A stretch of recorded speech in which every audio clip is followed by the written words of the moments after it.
नमस्कार, समाचार में आप सभी का स्वागत है। आपके साथ मैं हूं पराक्रम सिंह शेखावत। बताएंगे बड़ी खबरें। शुरुआत करेंगे सुर्खियों से। रामलला की प्राण प्रतिष्ठा की पहली वर्षगांठ पर अयोध्या में उमड़ा आस्था का सागर। भव्य उत्सव की शुरुआत प्रधानमंत्री नरेंद्र मोदी ने दी शुभकामनाएं।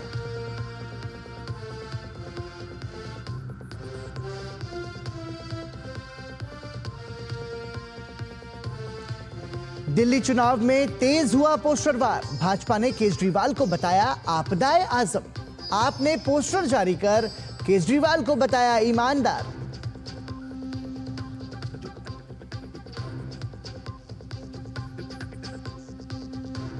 दिल्ली चुनाव में आज भाजपा के वरिष्ठ नेता और गृह मंत्री अमित शाह की एंट्री।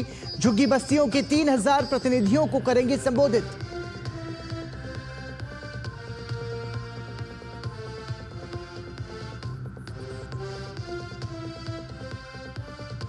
अमेरिका ने रूस के ऊर्जा क्षेत्र को दिया बड़ा झटका। बाइडेन प्रशासन ने लगाए नए प्रतिबंध। वैश्विक बाजार में हो सकता है प्रभावित।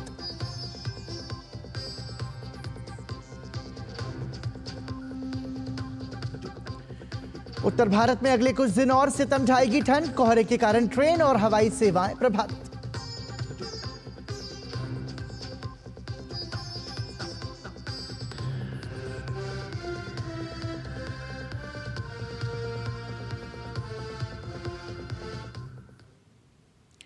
प्रभु श्री राम की नगरी अयोध्या राम धुन में रम गई है। चारों ओर राम नाम की गूंज है। रामलला की प्राण प्रतिष्ठा की पहली वर्षगांठ के अवसर पर मंत्रोच्चार के साथ श्री रामलला का महाअभिषेक किया गया। दूध, दही, घी, शहद और अन्य पवित्र सामग्री से रामलला का महाअभिषेक हुआ। पीतांबरी वस्त्र पहने रामलला के दिव्य दर्शन के लिए देश विदेश से हजारों भक्तों की भीड़ उमड़ी। प्रतिष्ठा द्वादशी समारोह के अवसर पर अयोध्या में राम भक्तों में जबरदस्त उत्साह है। रामलला के भव्य महाअभिषेक के बाद रघुकुल नंदन श्री रामलला का दिव्य श्रृंगार किया गया। भगवान श्री राम को पीले रंग की बेहद ही खूबसूरत पोशाक पहनाई गई। उस पर रंग बिरंगे आभूषण देख मानो ऐसा प्रतीत हो रहा है जैसे कि रामलला साक्षात दर्शन दे रहे हों। रामलला की ऐसी अद्भुत छवि को देख भक्त मंत्रमुग्ध हो गए हैं। रामलला के अद्भुत श्रृंगार के बाद उनकी महाआरती की गई। इस मौके पर भक्त भाव विभोर नजर आए। रामलला की अलौकिक छवि के आगे सूर्य की रोशनी भी फीकी नजर आई। ठंड के इस मौसम में भी भक्तों का उत्साह चरम पर पहुंचा।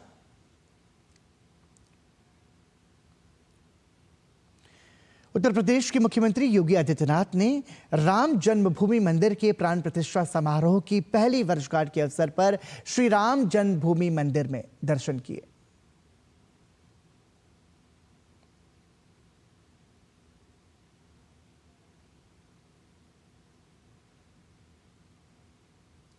प्रधानमंत्री नरेंद्र मोदी ने रामलला की प्राण प्रतिष्ठा की प्रथम वर्षगांठ की शुभकामनाएं दी हैं। प्रधानमंत्री नरेंद्र मोदी ने एक्स पर लिखा कि अयोध्या में रामलला की प्राण प्रतिष्ठा की प्रथम वर्षगांठ पर समस्त देशवासियों को बहुत बहुत शुभकामनाएं।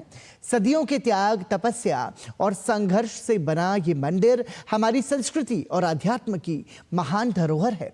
मुझे विश्वास है कि ये दिव्य भव्य राम मंदिर विकसित भारत के संकल्प की सिद्धि में एक बड़ी प्रेरणा बनेगा। साथ ही प्रधानमंत्री नरेंद्र मोदी ने एक वीडियो भी साझा किया।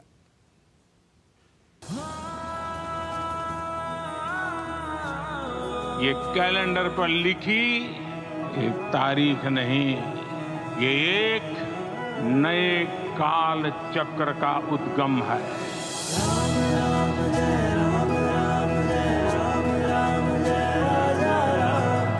सदियों की प्रतीक्षा के बाद, अनगिनत बलिदान, त्याग और तपस्या के बाद हमारे प्रभु राम आ गए।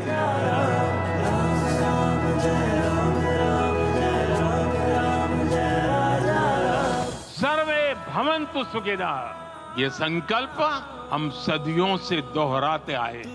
उसी संकल्प को राम मंदिर के रूप में साक्षात आकार मिला है। तुझसे ही तो है शक्ति मेरी ये मंदिर मात्र एक देव मंदिर नहीं है, ये भारत की दृष्टि का, भारत के दर्शन का, भारत के दिग्दर्शन का मंदिर है। तुझ में ही तो है भक्ति मेरी, तुझसे ही तो है शक्ति मेरी।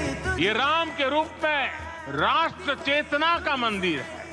ये भव्य राम मंदिर साक्षी बनेगा भारत के उत्कर्ष का, भारत के उदय का। ये भव्य राम मंदिर साक्षी बनेगा भव्य भारत के अभ्युदय का, विकसित भारत का।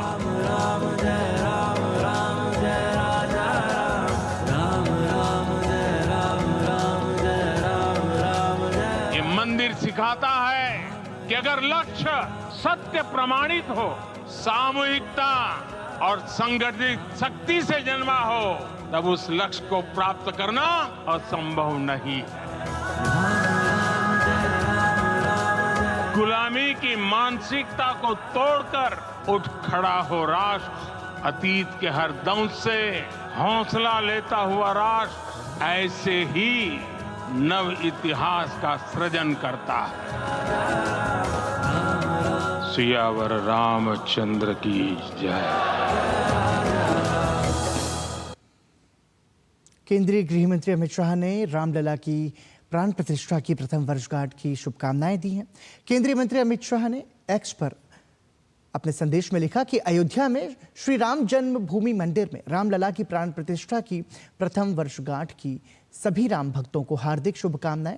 प्रभु श्री राम का जीवन मानवता और नैतिकता का अनुपम उदाहरण है।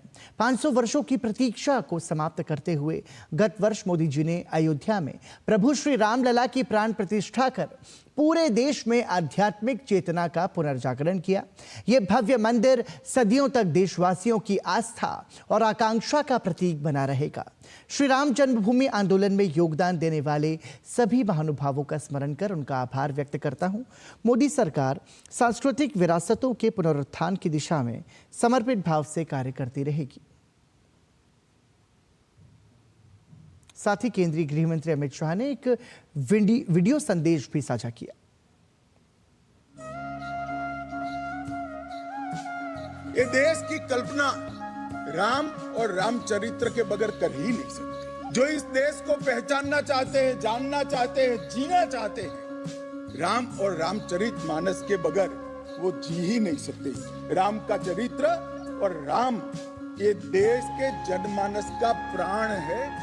मैं मानता हूं कि राम और राम के चरित्र को फिर से प्रस्तावित करने का काम 22 जनवरी को मोदी जी के हाथ से हुआ है। राम जन्मभूमि का आंदोलन ऐसे ही नहीं चला।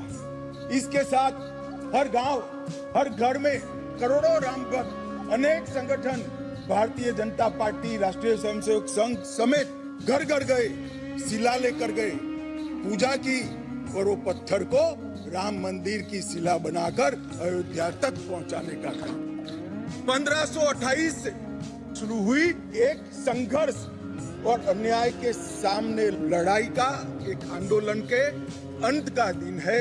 करोड़ों भक्तों के आशा, आकांक्षा और सिद्धि का दिन है। समग्र भारत की आध्यात्मिक चेतना के पुनः जागरण का दिन इतिहास में बन चुका है। महान भारत की यात्रा की शुरुआत का दिन ये 1528 से 22 जनवरी 2024 तक की संपूर्ण कानूनी और युद्धों की और आंदोलनों की लड़ाई को ये सभी योद्धाओं को बहुत विनम्रता से स्मरण करना चाहता हूं। वो जहां भी होंगे बड़ी आनंद की अनुभूति करते होंगे, अपनी श्रद्धा को चरितार्थ करने की अनुभूति करते होंगे।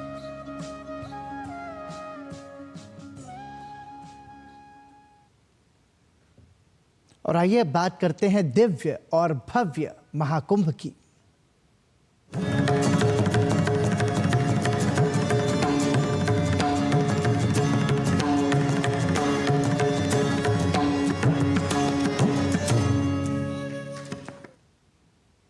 उत्तर प्रदेश के उप मुख्यमंत्री ब्रजेश पाठक ने महाकुंभ में ब्रह्म कुमारी के स्वर्णिम भारत ज्ञान कुंभ पंडाल का उद्घाटन किया।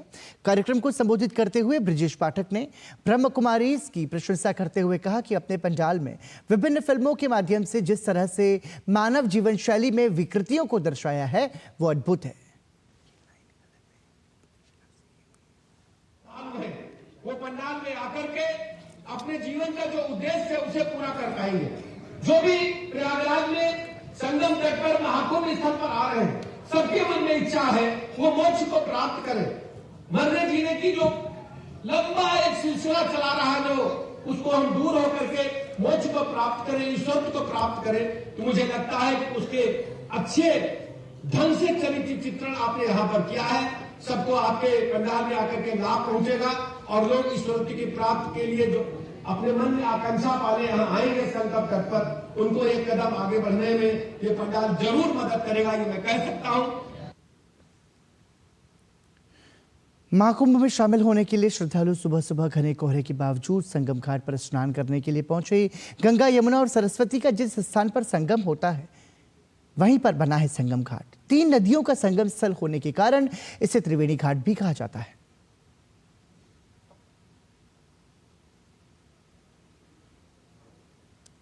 प्रयागराज में आयोजित होने जा रहे महाकुंभ को लेकर सरकार पूरी तरह से तैयार है। महाकुंभ में करोड़ों श्रद्धालुओं और पर्यटकों के लिए सुविधा तो दी ही गई है, साथ ही मेला क्षेत्र में स्वच्छता को प्राथमिकता भी दी गई है।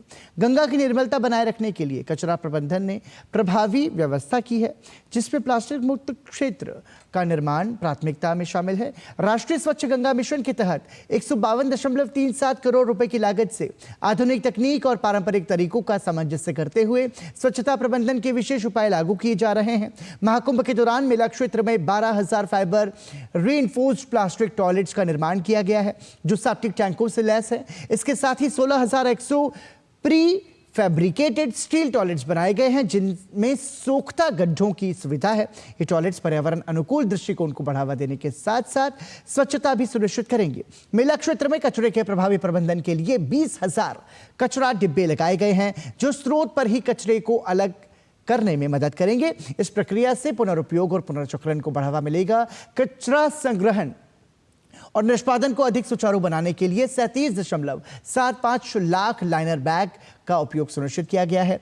यह सुव्यवस्थित अपशिष्ट प्रबंधन प्रणाली मेला क्षेत्र को स्वच्छ और पर्यावरण अनुकूल बनाएगी। महाकुंभ 2025 के लिए अपनाई गई ये रणनीतियां न केवल स्वच्छता के उच्च मानक स्थापित करेंगी, बल्कि पर्यावरणीय स्थिरता के प्रति देश की प्रतिबद्धता को भी दर्शाएंगी।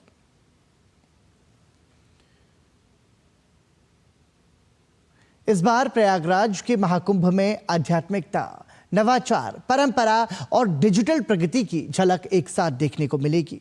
आयोजन के दौरान साइबर खतरे से निपटने के लिए भी विशेष प्रबंध किए गए हैं। महाकुंभ में साइबर पेट्रोलिंग के लिए 56 समर्पित साइबर योद्धाओं और विशेषज्ञों को तैनात किया गया है। धोखाधड़ी वाली वेबसाइट्स, सोशल मीडिया घोटालों और फर्जी लिंक जैसे साइबर खतरों का मुकाबला करने के लिए महाकुंभ साइबर पुलिस स्टेशन की स्थापना की गई है। मेला क्षेत्र में साइबर खतरों के बारे में जागरूकता बढ़ाने के लिए 40 वेरिएबल मैसेजिंग डिस्प्ले लगाए जा रहे हैं। साइबर विशेषज्ञ सक्रिय रूप से ऑनलाइन खतरों की निगरानी कर रहे हैं और सोशल मीडिया प्लेटफॉर्म का शोषण करने वाले गिरोहों की जांच कर रहे हैं। बड़े पैमाने पर जन जागरूकता अभियान के लिए एक मोबाइल साइबर टीम भी तैनात की गई है। फिलहाल विशेषज्ञों की टीम ने करीब 50 संदिग्ध वेबसाइट्स की पहचान की है और इनके खिलाफ कार्रवाई जारी है।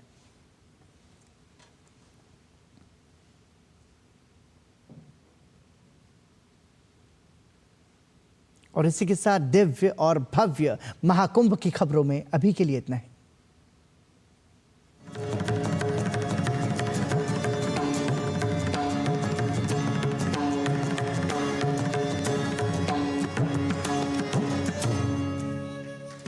भारतीय जनता पार्टी ने आज दिल्ली विधानसभा चुनाव के लिए अपना चुनावी गीत लॉन्च किया। इस मौके पर भाजपा नेता मनोज तिवारी ने कहा कि गहन मंथन के बाद भाजपा का ये चुनावी गीत तैयार किया गया है, जो कि दिल्ली की जनता की आवाज है। उसके बाद हम इसकी कुछ और जानकारी आपको बताएंगे।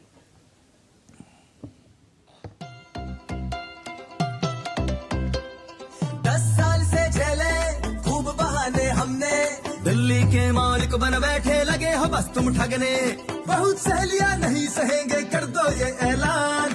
दंगे कचरा धुआं हटा के बदलो दिल्ली की पहचान, बदलो दिल्ली की पहचान। बहाने नहीं बदलाव चाहिए, दिल्ली में भाजपा सरकार चाहिए, दिल्ली में भाजपा सरकार चाहिए। परिवर्तन हमको दिल्ली में इस बार चाहिए, दिल्ली में भाजपा सरकार चाहिए।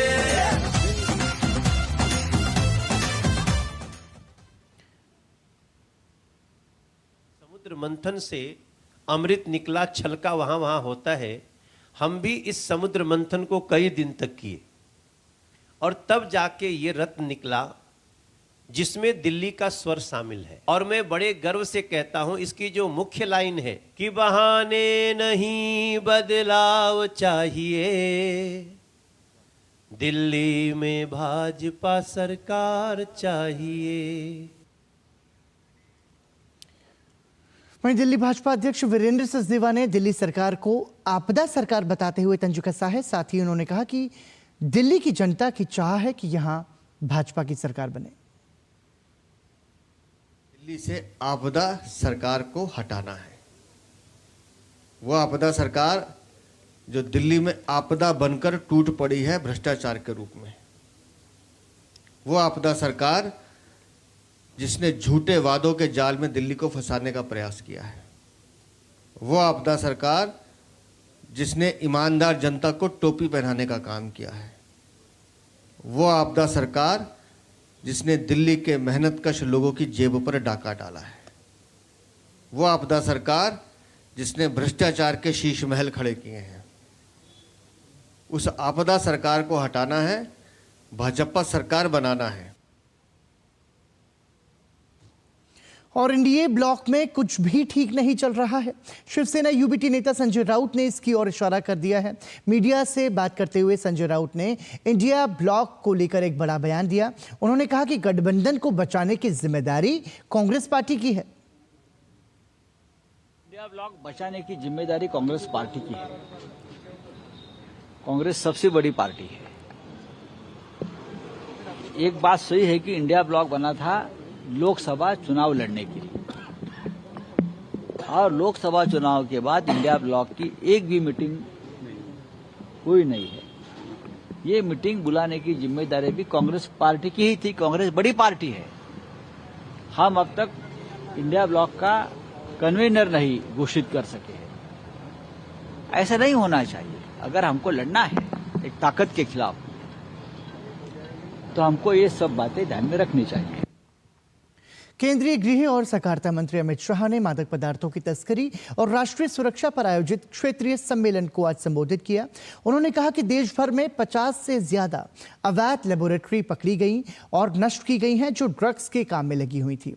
इसके साथ ही राज्यों में जो भी ऐसी अवैध लेबोरेटरीज काम कर रही हैं उन पर सख्त से सख्त कार्रवाई की गई है। हमारा ड्रग के खिलाफ जो अभियान है वो बहुत पुख्ता हुआ है। मुझे आप सभी को बताते हुए आनंद है कि वर्ष 2024 में जब जब्त ड्रग की मूल्यों का जो रिकॉर्ड है वो सभी रिकॉर्ड तोड़कर हम 16,914 करोड़ के ड्रग को जब्त करने में देश भर की पुलिस और एनसीबी को सफलता हासिल हुई। आजादी के बाद का ये सबसे बड़ा आंकड़ा है। यही इंगित करता है कि हमारे प्रयासों को सफलता मिल रही है। इलेक्ट्रॉनिक्स एवं सूचना प्रौद्योगिकी मंत्री अश्विनी वैष्णव ने पुणे में उन्नत कंप्यूटिंग विकास केंद्र यानी सीडैक परिसर में एक प्रदर्शनी का दौरा किया। इस दौरान उन्होंने वैज्ञानिकों और अधिकारियों के साथ समीक्षा बैठक भी की। मीडिया से बात करते हुए अश्विनी वैष्णव ने कहा कि सीडैक उन्नत कंप्यूटिंग विकसित करने के लिए बहुत पहले से काम कर रहा है। उन्होंने कहा कि प्रधानमंत्री नरेंद्र मोदी हमेशा चाहते हैं कि प्रौद्योगिकी सभी के लिए सुलभ हो और इसका विस्तार हो। CDAC was created to develop advanced computing way back when the high-end technology was denied to our country. Modi ji always wants to democratize technology, which means technology should be accessible to all. I was one of those privileged who could go to an IIT. IIT, we had access to best of the technologies. But can every tier 2 and tier 3 school also, college also get the access to those technologies? That is Prime Minister's emphasis. He says that technology should be democratized. It should be available to a very large number of people so that the creative energies across the country can be put into use. जनपद संभल के सभी 68 तीर्थ और 19 कूपों के साथ ऐतिहासिक धरोहरों को कब्जा मुक्त कराने के लिए जिला प्रशासन लगातार प्रयासरत है। इसी कड़ी में संभल डीएम ने एक मंदिर का निरीक्षण किया जिसमें मंदिर की जमीन पर अवैध कब्जे की बात सामने आई है। इस मामले में डीएम ने जांच के आदेश दे दिए हैं। जिलाधिकारी ने साफ किया कि जिन लोगों ने संभल के धार्मिक स्थलों, कुओं और कूपों के अलावा ऐतिहासिक धरोहरों पर कब्जा कर रखा है, उन्हें कब्जा मुक्त कराया जाएगा। साथ ही इनका सौंदर्यीकरण कर दर्शनीय स्थल बनाया जाएगा। संभल में कुल 87 देव तीर्थ हैं, जिसमें 19 कूप हैं और 68 तीर्थ माने गए हैं। इन सभी के ऊपर जो अतिक्रमण है उससे न केवल पर्यावरण को हानि है, अभी तो हमारी जो ऐतिहासिक सांस्कृतिक धरोहर है उसकी भी क्षति हो रही है। तो उसको पुनर्जीवित करेंगे, पुनरुद्धार करेंगे और सभी जो तीर्थ हैं उनका एक एक कर सभी का हम एक स्ट्रेटेजी बना रहे हैं, जिसमें एक प्लानिंग के साथ और सभी का मैप बना रहे हैं, सभी को डिनोट कर रहे हैं, सभी के साइनेजेस लगा रहे हैं ताकि प्रत्येक व्यक्ति को पता हो कि यहाँ तीर्थ हो। जो व्यक्ति भी इस संभल तीर्थ पर आता है वो वहां जाकर के उनकी पूजा पाठ करे। उत्तर प्रदेश के संभल जिले में जामा मस्जिद सर्वे के दौरान भड़की हिंसा मामले में 2 और आरोपी को पुलिस ने गिरफ्तार किया है, जिनमें से एक असद और दूसरा दिलनवाज हैं। इन आरोपियों की सीसीटीवी के जरिए से पहचान की गई थी। मामले में अन्य आरोपियों की भी तलाश की जा रही है। दरअसल 19 नवंबर को शाही जामा मस्जिद को हरिहर मंदिर होने का दावा पेश करने वाली एक याचिका सिविल जज सीनियर डिवीजन की कोर्ट में दाखिल की गई थी, जिस पर न्यायालय ने सर्वे के निर्देश दिए थे। 19 नवंबर को सर्वे पूरा न होने के कारण 24 नवंबर को डीएम और एसपी के साथ एक बार फिर से सर्वे करने के लिए पहुंचे थे, लेकिन वहां पर भीड़ ने विरोध शुरू कर दिया था और पुलिस टीम पर ही पथराव और फायरिंग शुरू कर दी थी, जिसमें 4 लोगों की जान भी गई थी। विगत 24 नवंबर को हुई हिंसा के संदर्भ में अभी तक 56 लोगों को गिरफ्तार किया गया है। इनमें से आज 2 अभियुक्तों को गिरफ्तार किया गया है, जिनके नाम असद पुत्र मोहम्मद नबी निवासी कोट गरबी थाना कोतवाली संभल एवं दिलनवाज पुत्र शफीक निवासी कोट गरबी थाना कोतवाली संभल है। इन अभियुक्तों को सीसीटीवी के माध्यम से पहचान की गई है। साथ ही अन्य अभियुक्तों की भी तलाश की जा रही है। अच्छी खबर देश के औद्योगिक विकास के मोर्चे से है। भारत की औद्योगिक विकास दर नवंबर में 6 महीने के उच्च स्तर पर पहुंच गई है। भारत के औद्योगिक विकास को दर्शाने वाला औद्योगिक उत्पादन सूचकांक नवंबर में 6 महीने के उच्च स्तर 5.2% पर पहुंच गया। नवंबर 2024 में दर्ज की गई औद्योगिक वृद्धि दर पिछले साल की समान अवधि में दर्ज की गई वृद्धि दर से 2.5% अधिक है। मैन्युफैक्चरिंग सेक्टर की वृद्धि दर, जिसकी हिस्सेदारी औद्योगिक उत्पादन सूचकांक में 3/4 से अधिक की है, अक्टूबर के स्तर 4.1% से बढ़कर नवंबर 2024 के दौरान 5.8% हो गई है। ये सेक्टर देश में रोजगार के अवसर पैदा करने में अहम भूमिका निभाता है। मैन्युफैक्चरिंग सेक्टर में 23 उद्योग समूहों में से 18 ने नवंबर 2023 की तुलना में नवंबर 2024 में सकारात्मक वृद्धि दर्ज की है। आंकड़ों के अनुसार नवंबर में बिजली और खनन क्षेत्रों के उत्पादन में वृद्धि दर क्रमशः 1.9% और 4.4% थी। महीने के दौरान बिजली क्षेत्र का प्रदर्शन अक्टूबर में 0.9% से बेहतर रहा। नवंबर के दौरान इलेक्ट्रॉनिक सामान, रेफ्रिजरेटर और टीवी जैसे कंज्यूमर ड्यूरेबल वस्तुओं के उत्पादन में भी 13.1% की दोहरे अंकों की वृद्धि हुई है, जो बढ़ती आय के बीच इन वस्तुओं की उच्च उपभोक्ता मांग को दर्शाता है। अमेरिका ने रूस की कई ऊर्जा कंपनियों पर प्रतिबंध लगाने का फैसला किया है। नए प्रतिबंधों का असर वैश्विक बाजार पर पड़ने की आशंका है। इस कार्रवाई से रूस के ऊर्जा संसाधनों से मिलने वाली आय पर असर पड़ेगा और रूस को यूक्रेन पर अपना युद्ध जारी रखने के लिए वित्तीय मदद मिलना मुश्किल होगा। प्रतिबंधों में पेट्रोलियम का व्यापार करने वाले नेटवर्क भी शामिल हैं। वहीं नए प्रतिबंधों पर यूक्रेन के राष्ट्रपति ज़ेलेंस्की ने कहा कि ये प्रतिबंध मॉस्को के लिए एक बड़ा झटका है। उन्होंने कहा कि रूस तेल से जितना कम राजस्व कमाएगा उतना ही जल्दी शांति बहाल होगी।